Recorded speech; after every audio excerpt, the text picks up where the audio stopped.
आणि तुम्ही अशा पद्धतीनं बोलत असेल, नाव राधाकृष्ण ठेवायचं आणि कृत्य मात्र कंसाची करत असेल, तर हे कंसाची औलाद हाकलून काढा त्या पार्टीतून. तुम्ही तुमच्या मुख्यमंत्र्याला शेर द्यायला लागले का?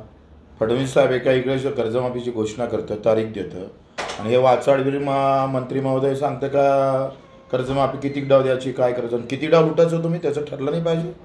अरे शुक्र माना लोक तुम्हाला मारत नाही. मी तर म्हणतो, जो राधाकृष्ण विखे पाटलाची गाडी पडून ना, त्याला 1,00,000चं बक्षीस मला ऐकू. मी तर फोडणारच आहे भेटला तर. पण हे नालायकी थांबवा, आम्ही सहन करणार नाही. 11,000 रुपये क्विंटलच्या भावाची शिफारस केली राज्य सरकारनं कापसाची, आणि मोदी सरकारनं जाहीर केले 8,000 रुपये. लाज वाटते? सोयाबीन 2,000ने विकावं लागतं. तुम्ही कापूस आयात केला.